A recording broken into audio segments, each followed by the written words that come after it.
Hey there guys, Jimmy from Glassy Gaming here with a brand new series, and by brand new I mean it existed before and I let it die because I'm a shitty person, and I want to bring it back because it's one of my oldest series ever.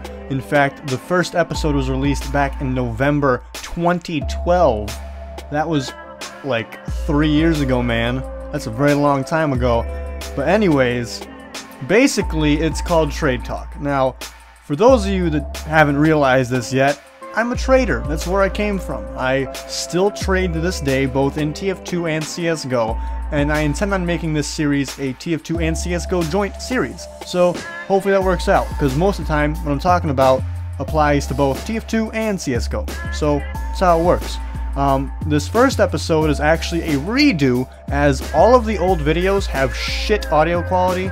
So I want to redo them because I feel like that's important. I want people to hear my beautiful voice in my beautiful Blue Yeti microphone and be like, damn, this is some good advice, and his voice sounds like smooth, rich, chocolatey milk, because I love chocolate milk. So basically, the first topic that I ever did in Trade Talk was supply and demand. Now, you're probably going, Jimmy, this is a basic topic, why do we care? Well, you care because it's actually a very integral part of trading, no matter what fucking trading you do, whether it be TF2, CSGO, Dota 2, trading stocks, trading fucking shit in real life, I don't know, whatever you trade, supply and demand is a huge part of it. It's a huge part of the economy, in any economy. Basically, the way it works is you have supply and demand. So now, this affects prices on things. Let's say you have an unusual or a knife that's very, very common, but it also has a lot of demand. That'll probably make it being like the middle point there, because people still want to buy it. There's just a lot of options, so there's still, you know, a competitive market for it, and people are undercutting each other and whatnot, and that's just how it works. That's how a market works. Let's say, however, the supply for your whatever your unusual or knife is actually very, very low, and the demand is very, very high. That means you control the price. Like, you and say, like, let's say it's a one-of-one knife or an unusual hat. You control the price. If the demand for it is very high, more than likely someone will pay that price if it's reasonable. If the demand for it's very, very low, like let's say you own a one-of-one gut knife stained or a one-of-one nuts and bolts dreadnought, like that's the only one, but no one really wants it, you know, it's not going to sell that well. You're still going to have to drop the price to a very reasonable and probably low amount. I know it's one-of-one, but no one wants it. That's the hard truth of it. Let's say you have an unusual that's very low in demand, but is, you know, the supply is extremely high.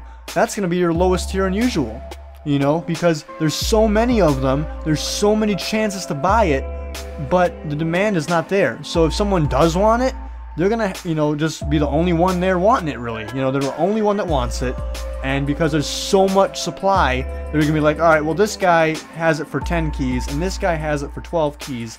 This guy might go down to 9 keys. This guy says he only wants 5 keys as a quick sell.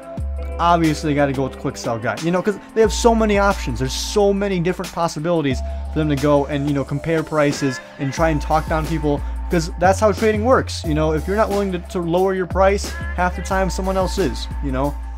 And that's the big thing that people don't realize. They get these very rare things that no one fucking wants. Like, alright, cool, you got a brand new Halloween unusual, and it's one-of-one in the world, one-of-one forever. It's never gonna be another one ever in the game. That's awesome.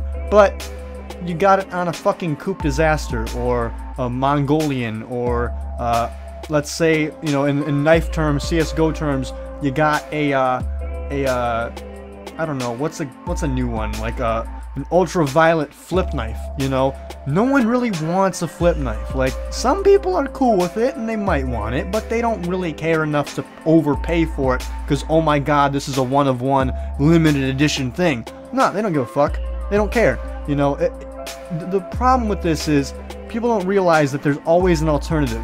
Yeah, you may have the one-of-one, you know, Berliner's bucket helm with Bonzo the All-Knowing, but why would someone buy that unless they really wanted the effect, which they don't, you know, when they could just buy like a Burning Flames one for the exact same price. You have to still compete. Even if you have one of one unusual, you still have to compete. That's just how it works. No one's going to overpay like hell simply because, oh my god, this hat's one of one.